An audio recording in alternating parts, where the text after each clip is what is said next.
Well, thank you very much. It's an honor to be here. What a great place. What a great place, but more importantly, what great people. I want to thank His Royal Highness, the Crown Prince, for that incredible introduction. He's an incredible man. Known him a long time now. There's nobody like him. Thank you very much. Appreciate it very much, my friend. And it's a tremendous honor to return to this beautiful kingdom and be welcomed back with such extraordinary generosity and warmth. I've never forgotten the exceptional hospitality showed to us by King Solomon, who's just, we talk about a great man. That is a great man. That is a great man, a great family. And that visit took place exactly 8 years ago. The graciousness of the royal family and the Saudi people is really unsurpassed, no matter where you go. Let me also thank the countless ministers, government officials, business leaders, and distinguished guests for that warm welcome. Very warm, and I know so many of you. I'd like to call out all of your names, but we have a lot of problems. We'd be here for a long time. We don't want that, so don't be upset. With this historic state visit, we celebrate more than 80 years of close partnership between the United States and the Kingdom of Saudi Arabia. Ever since President Franklin Roosevelt met with King Solomon's father, King Abdul Aziz, aboard the USS Quincy in 1945, the U.S.-Saudi relationship has been a bedrock of security and prosperity. Today, we reaffirm this important bond, and we take the next steps to make our relationship closer, stronger, and more powerful than ever before. It is more powerful than ever before.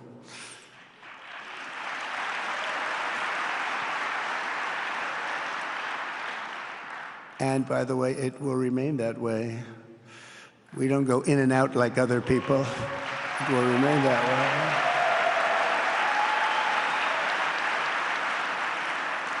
I've come this afternoon to talk about the bright future of the Middle East, but first let me begin by sharing the abundance of good news from a place called America.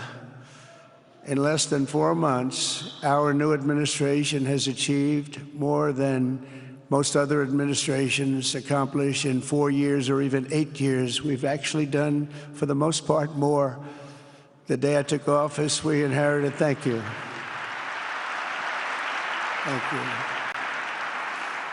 The day I took office, we inherited a colossal invasion on our southern border, an invasion like you'd never want to see here. Nobody should ever want to see it.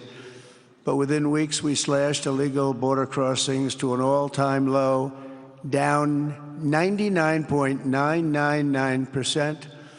That's good, even for this great gentleman standing right in front of me. That's a good number. We had hundreds of thousands of people. They came in at the same time last year, and last month we had, in this massive border, 3 people that got in. That's quite a difference, and we have no choice but to get a lot of the people that came in because they were not the best people. They were, in many cases, very bad people. We're getting them out. We're getting them out very fast. We're bringing them back to where they came from.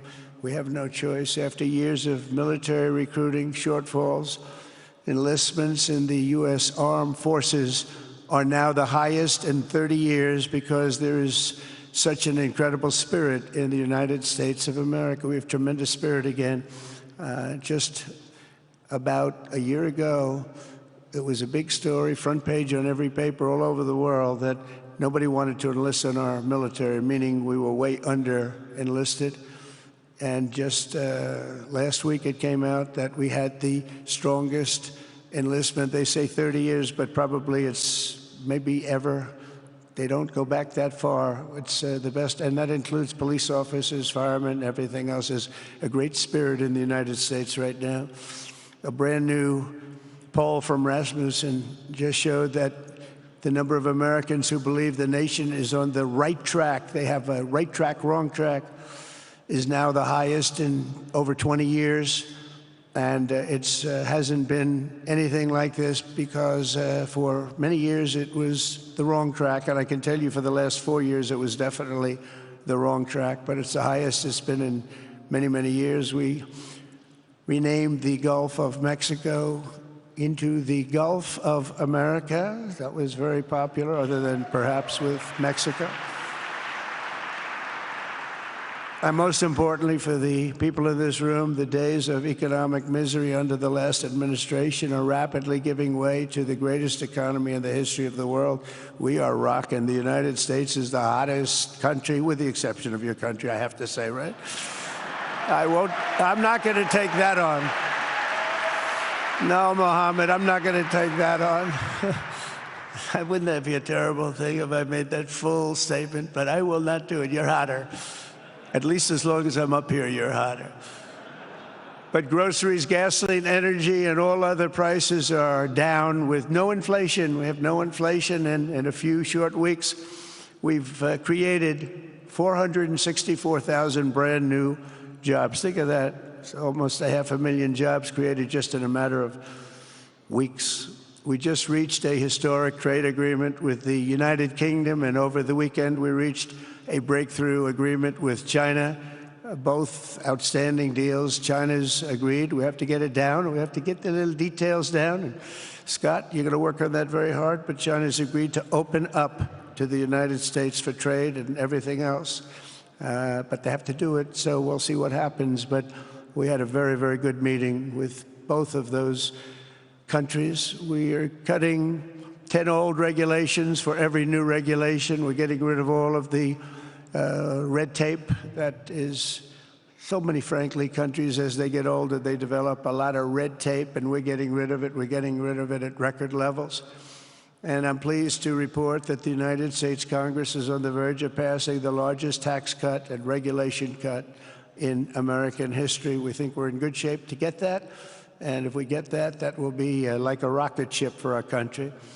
In the first quarter of the year, the investment in America was up an astounding 22%. More than $10 trillion of new investments have been announced or are coming just since the election on November 5th. So think of that. In a very short period of time, we have over $10 trillion, and it could be much higher than that. Not everybody comes to the White House to have a news conference that they're going to be opening up in America, but they're all coming in at numbers that we've never seen before. If you take a look at other presidencies, they wouldn't do $1 trillion sometime in years. We did this in essentially 2 months because you have to say we got into office and they gave me about a month to clean up and fix up the Oval Office, and after that we started working. And the money is pouring in, the jobs are pouring in, the companies are pouring into our country like we've never seen before. There's never been anything like it. And we let other people tariff us into losing a lot of money and a lot of jobs, and now we're tariffing them. And it's at a level that nobody's seen. It's a level that is making us a very much different country and a very different Republican Party. We won a tremendous victory in November. We won all 7 swing states, the popular vote by millions and millions of votes. The Electoral College, we won by 312 to 226. Remember, they said, well, we could get to 270. You know, we got to 312. That's a big difference. And very importantly, we won counties throughout the United States, 2,660 to 451. That's why when you look at a map, they're all red. The whole country is red. Red stands for Republican. From the moment on and from the moment we started, we've seen wealth that just poured and is pouring back into America. Apple is investing $500 billion. NVIDIA is investing, and I see my friend is here. Jensen, that's very good, wherever you may be. I thank you very much, because he's putting in $500 billion. TSMC is investing. Where is Jensen, by the way? Where is he? He's standing here. Where is he? I just saw. Thank you very much, Jensen. I mean, Tim Cook isn't here, but you are.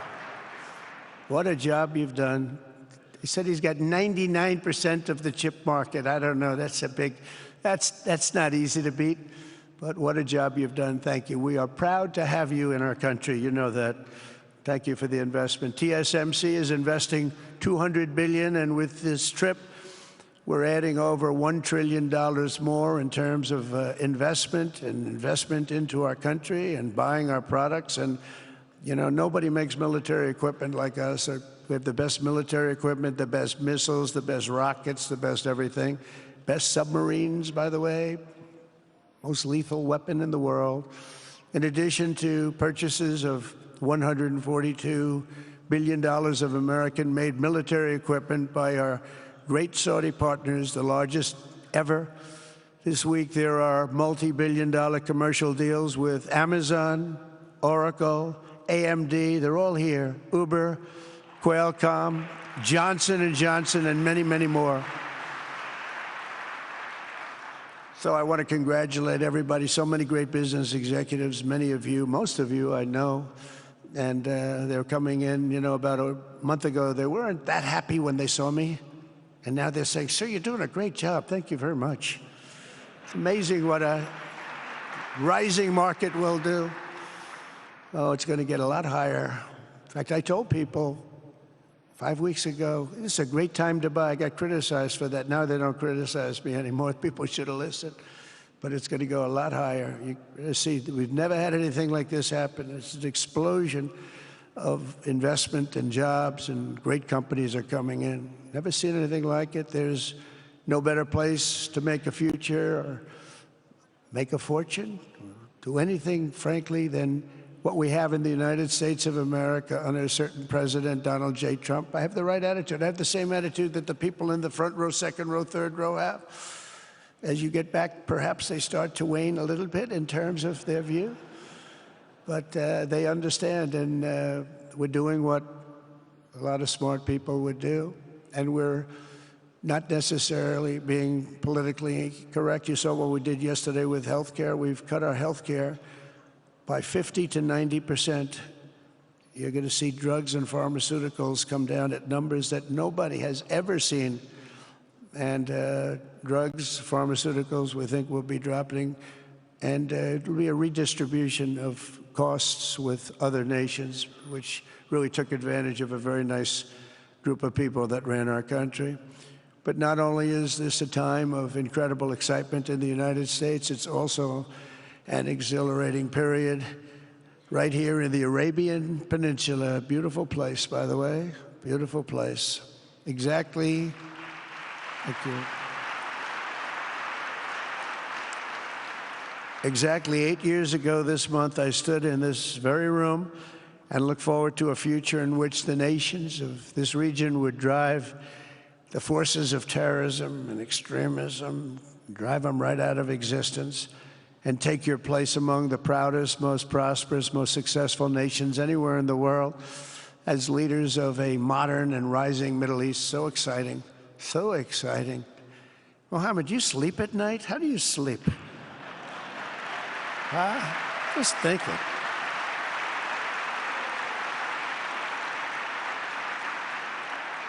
What a job. He tosses and turns like some of us. Tosses and turns all night. How do I make it even better all night? It's the ones that don't toss and turn. They're the ones that will never take you to the promised land, won't they? But you have done some job. True. But critics doubted that it was possible what you've done. But over the past 8 years, Saudi Arabia has proved the critics totally wrong.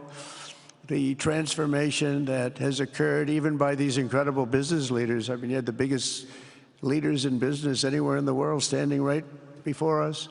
But the transformation that has occurred under the leadership of King Salman and Crown Prince Mohammed has been truly extraordinary. Such a thing has, I don't think, ever happened before. I've never seen anything at that scale happen before. And I guess, you know, maybe you could say the United States is doing pretty well too, you know, but I don't think too many people have seen that happen before. Majestic skyscrapers, the towers that I see, the difference between now and 8 years ago. And 8 years ago was very impressive, but the towers that I see rising, some of the exhibits that I was shown by Mohammed, what I've seen there is just an amazing, it's an amazing process, amazing genius of so many people, architecture, but I have a feeling I know where many of those ideas came from. Happens to be sitting right in this room right before me, but the towers and all of the different, I've seen a lot of different towers. I didn't think there's any version of a tower that I haven't seen in one form or another. Well, I just passed 4 exhibits. I have never seen anything like any of them. So it's going to be very exciting. And they sit among the ancient wonders of a growing and exciting city. It's really amazing. Riyadh is becoming not just a seat of government, but a major business, cultural, and high-tech capital of the entire world. The World Cup is here. Johnny, just stand up, Johnny. Johnny, thank you, Johnny.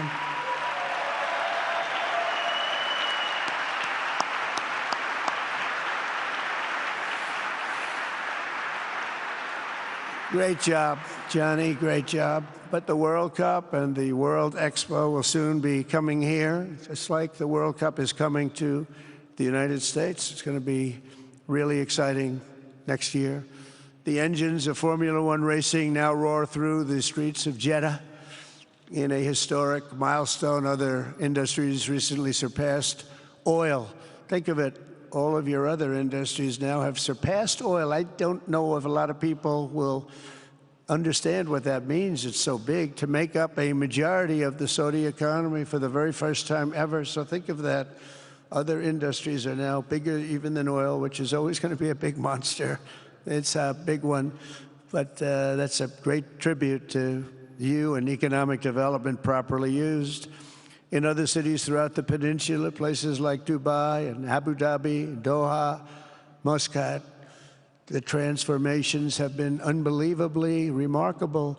Before our eyes, a new generation of leaders is transcending the ancient conflicts of tired divisions of the past and forging a future where the Middle East is defined by commerce, not chaos, where it exports technology, not terrorism, and where people of different nations, religions, and creeds are building cities together, not bombing each other out of existence. We don't want that.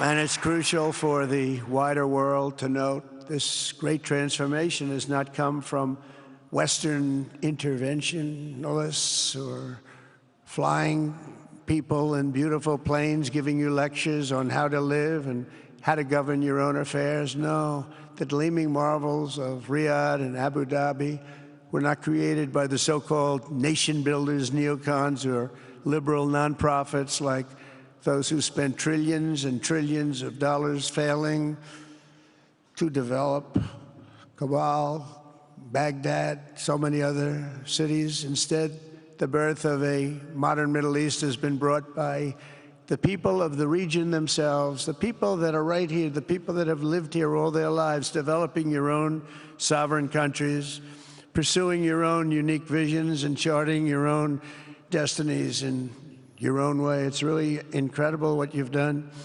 In the end, the so-called nation builders wrecked far more nations than they built, and the interventionists were intervening in complex societies that they did not even understand themselves. They told you how to do it, but they had no idea how to do it themselves.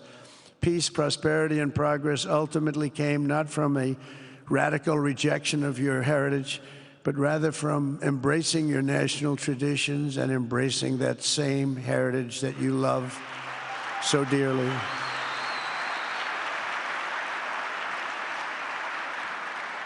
And it's something only you could do. You achieved a modern miracle, the Arabian way. That's a good way.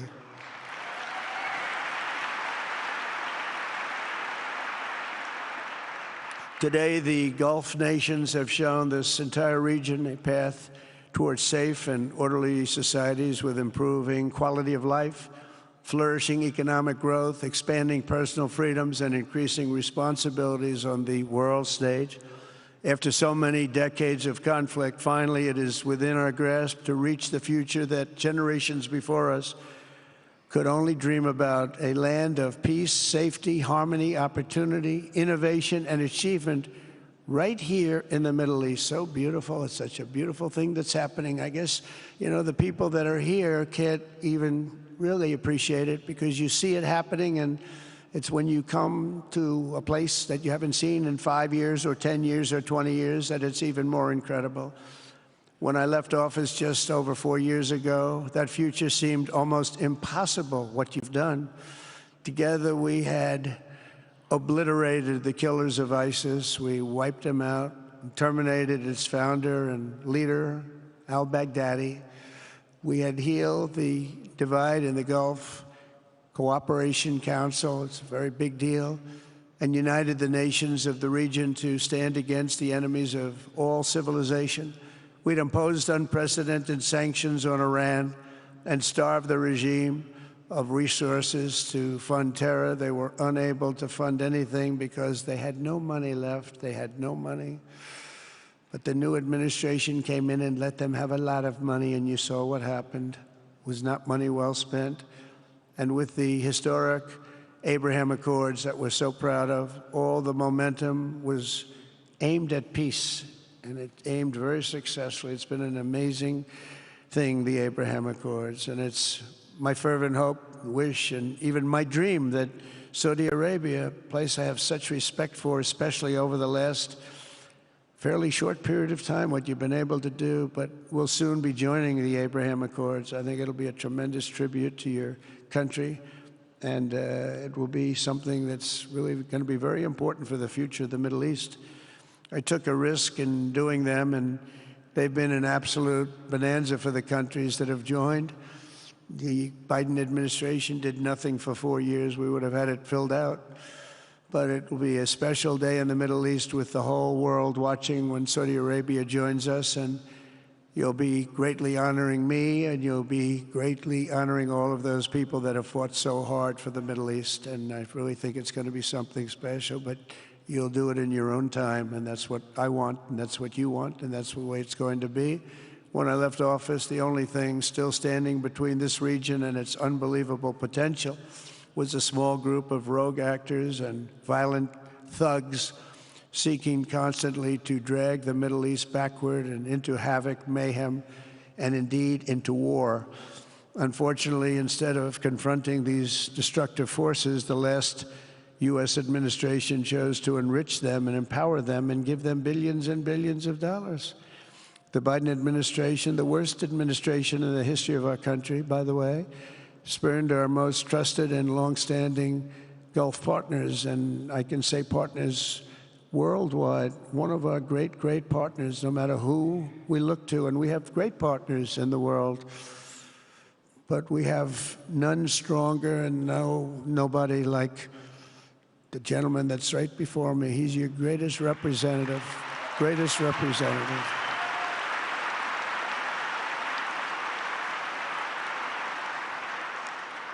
And if I didn't like him, I'd get out of here so fast. You know that, don't you? He knows me well. I do. I like him a lot. I like him too much. That's why we give so much, you know? Too much. I like you too much. Great guy. They lifted sanctions on Iran in exchange for getting nothing, and sent the regime tens of billions of dollars to fund terror and death all over the world. And they laughed at him. They laughed at our leader. And they're still laughing at our leader. They thought him a fool. And they made nothing but trouble ever since, including the funding of October 7th, one of the worst days ever in the history of the Middle East. Horrible day. Biden removed the Houthis from the list of foreign terrorist organizations, even while missiles and drones were being launched right here at your beautiful city of Riyadh, and launched at ships if they happened to be sailing in the wrong location. The Biden administration's extreme weakness and gross incompetence derailed progress toward peace, destabilized the region, and put at risk everything we had worked so hard to build together. And when you think of the great achievements that you've made, to do it in light of a pretty hostile administration, an administration that was not a believer, it makes your achievements even greater. Makes them even greater, you know that. But in a few short months since taking office, we have achieved the swift return of American strength at home and abroad, now working with the vast majority of people in this region who seek stability and calm. Our task is to unify against the few agents of chaos and terror that are left and that are holding hostage the dreams of millions and millions of great people. The biggest and most destructive of these forces is the regime in Iran, which has caused unthinkable suffering in Syria, Lebanon, Gaza, Iraq, Yemen, and beyond. There could be no sharper contrast with the path you have pursued on the Arabian Peninsula than the disaster unfolding right across in the Gulf of Iran. Think of that. They wanted to name it that. I said, they're not going to let them do that. Do you mind if I stop that? I stopped it. We're not going to let that happen.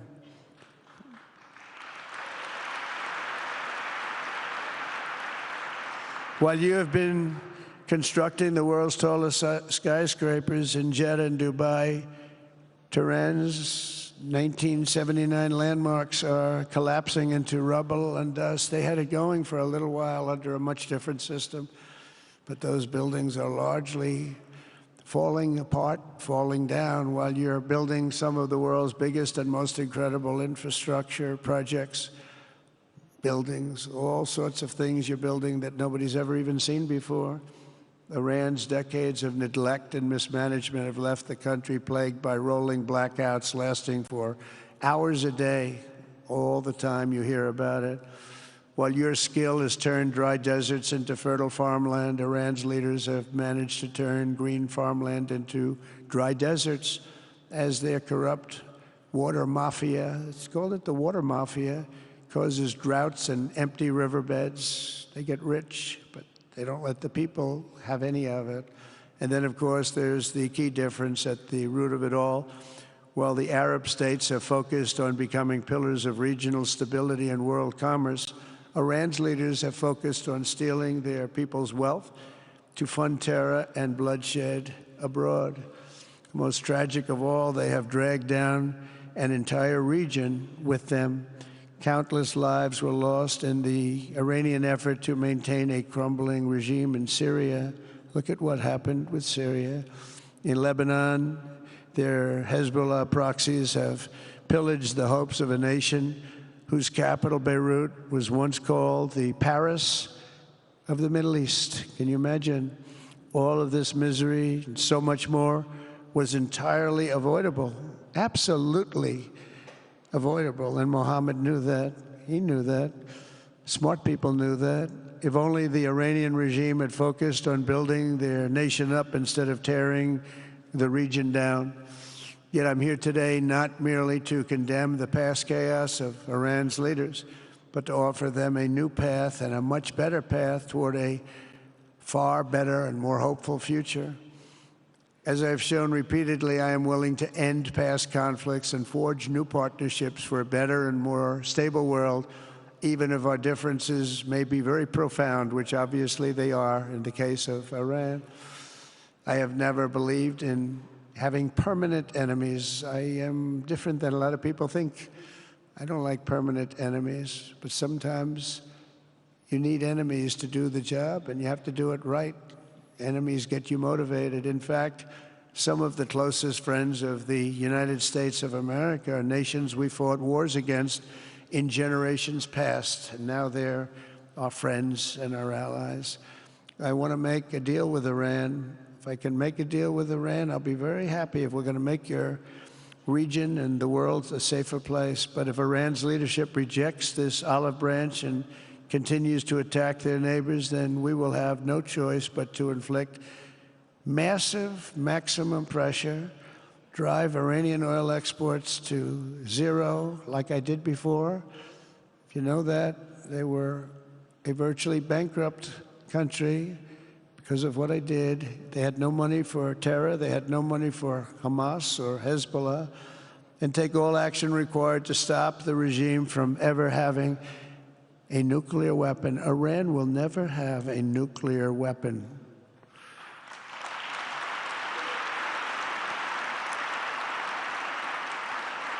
But with that said, Iran can have a much brighter future, but will never allow America and its allies to be threatened with terrorism or nuclear attack.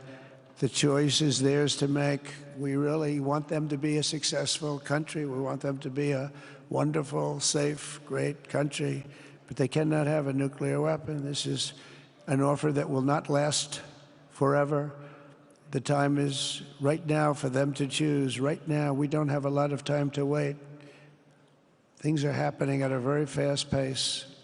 They're happening right here. They're happening at a very fast pace. So they have to make their move right now, one way or the other. Make your move. As I said in my inaugural address, my greatest hope is to be a peacemaker and to be a unifier. I don't like war.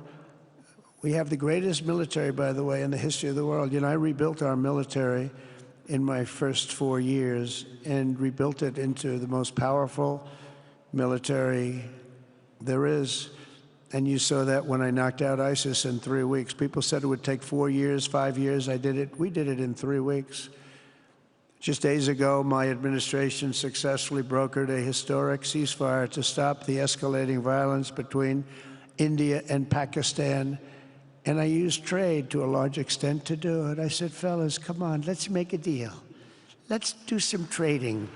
Let's not trade nuclear missiles. Let's trade the things that you make so beautifully. And they both have very powerful leaders, very strong leaders, good leaders, smart leaders.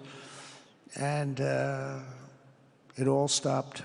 Hopefully it'll remain that way, but it all stopped. I was very proud of Marco Rubio and all of the people that worked so hard. Marco, stand up. What a great job you did on that. Thank you, J.D. Vance, Marco. The whole group worked with you, but it was a great job. And I think they're actually getting along. Maybe we can even get them together a little bit, Marco, where they go out and have a nice dinner together. Wouldn't that be nice? But we've come a long way, and it's could be, you know, millions of people could have died from that conflict that started off small and was getting bigger and bigger and bigger by the day. I've also been working relentlessly to end the terrible bloodshed between Russia and Ukraine, and very importantly, talks are being held in Turkey later this week, probably on Thursday, and they could produce some pretty good results. Our people are going to be going there. Marco's going to be going there. Others are going to be going, and we'll see if we can get it done. 5,000 people, young people for the most part, soldiers from Ukraine, soldiers from Russia. They're not from here, and they're not from the United States, but they're souls. They're souls. I think usually, mostly, they're young, beautiful souls that left their parents waving goodbye, left their brothers and sisters. Goodbye, I'll see you soon. And they got blown to pieces. 5,000 on average a week are dying, and people are dying elsewhere in the region, but tremendous numbers like we haven't seen since World War II are dying, and I want to stop it. I want to stop it. It's a horrible war. Would have never happened if I were president. That's a war that would have never happened. October 7th would have never happened if I were president, because Iran had no money to pay Hamas or anybody else. They had no money. They were not looking to take care of them. They had to take care of themselves. They had no money. We stopped their oil effectively with the embargoes and sanctions. But let me take this opportunity to thank the Kingdom of Saudi Arabia for the constructive role that you've played in facilitating the Ukraine talks. And it really is, you've been amazing. You've made everything available to us. Thank you very much. Thank you. And if we get that settled, we'll pay a special tribute to what you've done. You really did lay a great groundwork. Thank you very much. Appreciate it. The West should not be dragging itself backward into another endless war in Europe, yet another endless war. We should stop the killing and work together to address the biggest long-term threats as one unbeatable team. Think of us as an unbeatable team. I mean, when you look at what you've done here, that's much more difficult than stopping stupidity. Think of it. It's stupidity. What you've done is much more difficult, and you did it better than anybody else has ever done it. As President of the United States, my preference will always be for peace and partnership whenever those outcomes can be achieved. Always. It's always going to be that way. Only a fool would think otherwise. In recent years, far too many American presidents have been afflicted with the notion that it's our job to look into the souls of foreign leaders and use U.S. policy to dispense justice for their sins. They loved using our very powerful military, and now it's really the most powerful it's ever been. We just are getting a budget approved, $1 trillion, highest budget we've ever had in history for military, $1 trillion. And we're getting the greatest missiles, the greatest weapons. And, you know, I hate to do it, but you have to do it because we believe in peace through strength. You have to have the strength, otherwise bad things could happen. But hopefully we'll never have to use any of those weapons. Seems to be an awfully big waste of money if you're never going to use them, but hopefully we'll never have to use them because the destructive power of some of those weapons are like nobody's seen before. I believe it is God's job to sit in judgment, my job to defend America, and to promote the fundamental interest of stability, prosperity, and peace. That's what I really want to do. I will never hesitate to wield American power if it's necessary to defend the United States or to help defend our allies.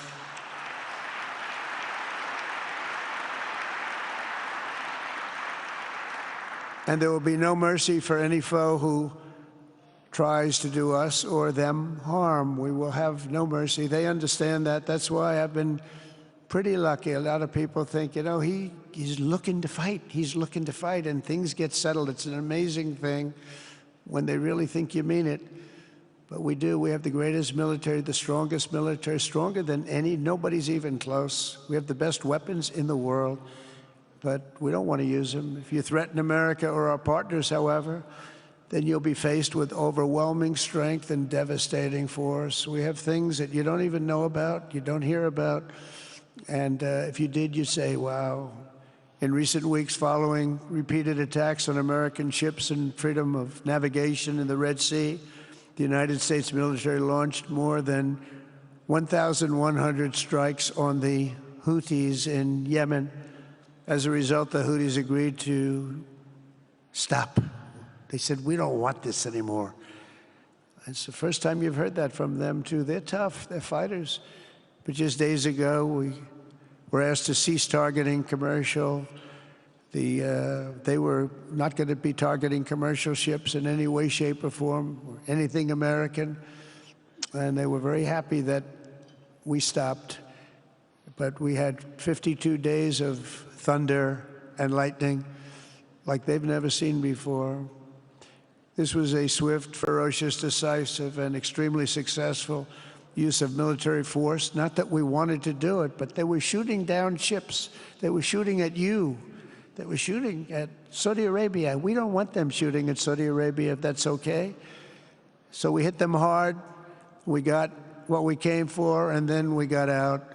Since January 20th, the U.S. military has terminated 83 terrorist leaders operating across Iraq, Syria, and Somalia, including ISIS's #2 global leader. You read about that just recently. With the help of Pakistan, we apprehended the ISIS terrorists responsible for the attack on 13 American service members at Abbey Gate, that horrible, horrible disaster. During this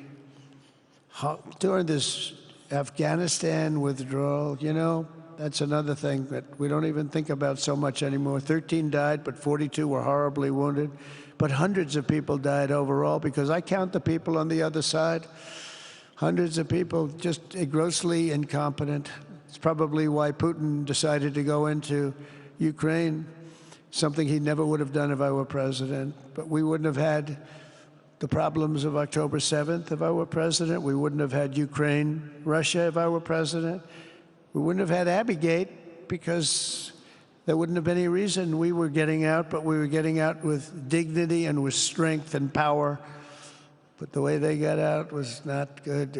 I think it was the most embarrassing moment in the history of our country. And we've been working tirelessly to bring back all hostages held by Hamas. We brought back a lot already, but we're bringing back more. This weekend, we successfully negotiated the release of the last American hostage, Edan Alexander. Just came out a few hours ago, and we continue to work to get that war ended as quickly as possible. It's a horrible thing that's taking place.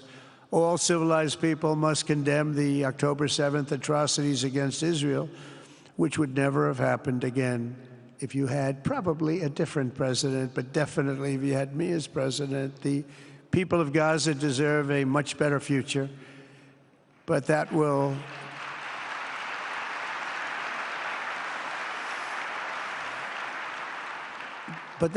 or can not occur as long as their leaders choose to kidnap, torture, and target innocent men, women, and children for political ends. The way those people are treated in Gaza, there's not a place in the world where people are treated so badly. It's horrible.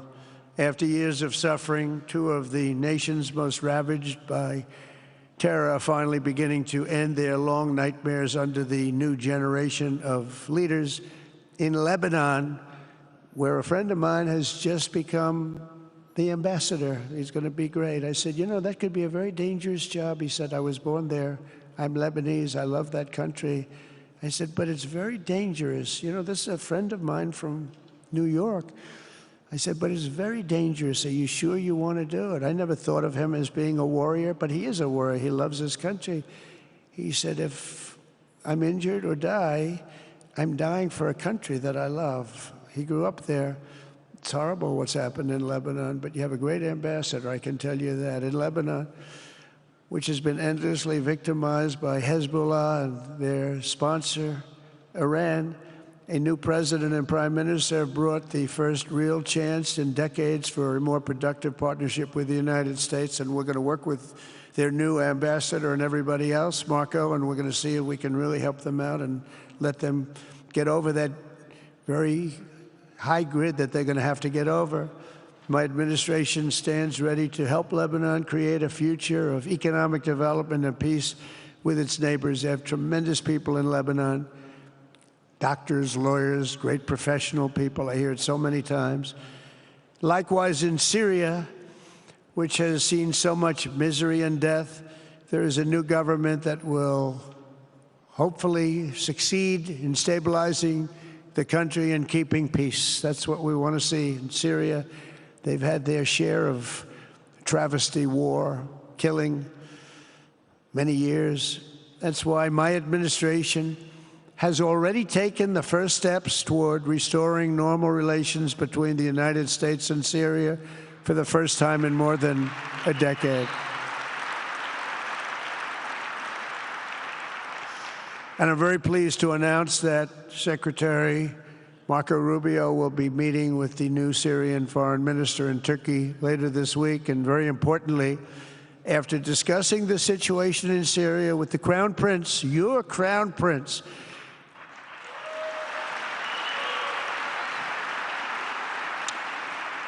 and also with President Erdogan of Turkey, who called me the other day and asked for a very similar thing, among others, and friends of mine, people that I have a lot of respect for in the Middle East, I will be ordering the cessation of sanctions against Syria in order to give them a chance at greatness.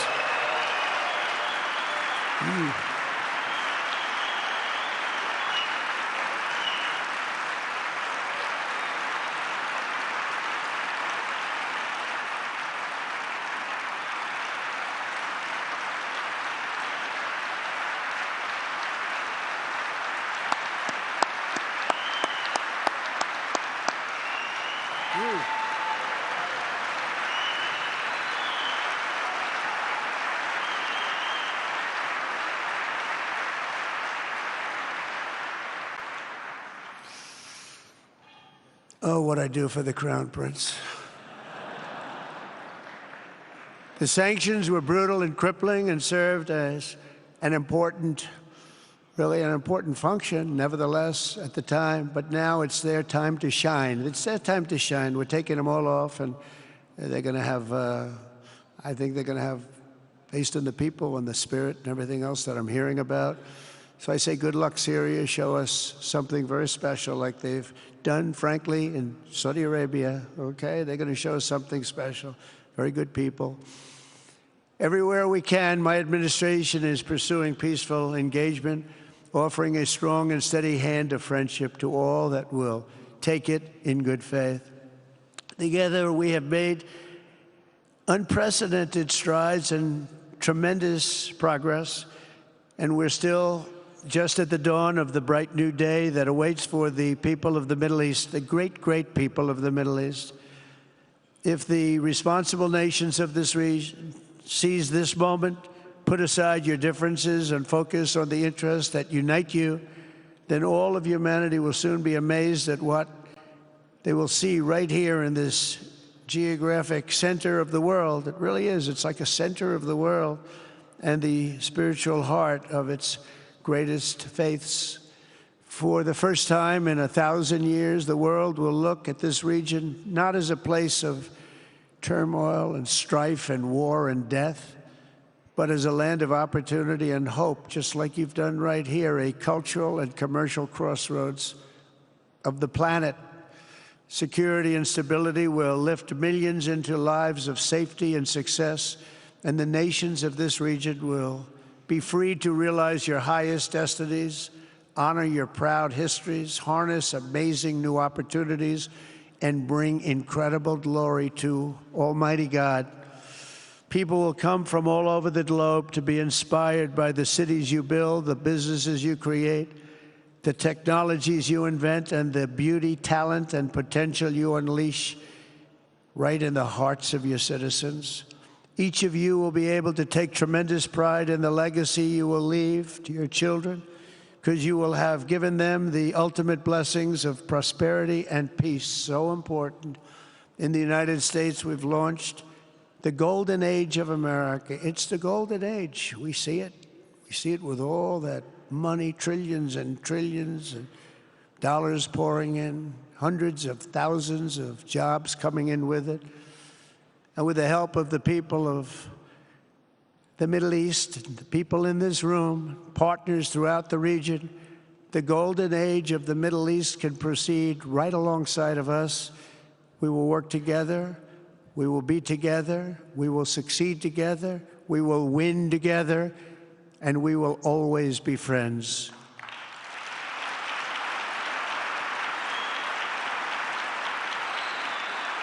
Thank you.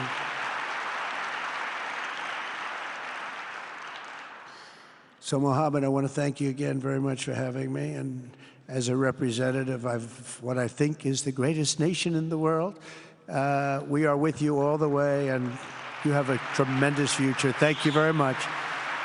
And please pay my respects to your father. Thank you very much. Thank you.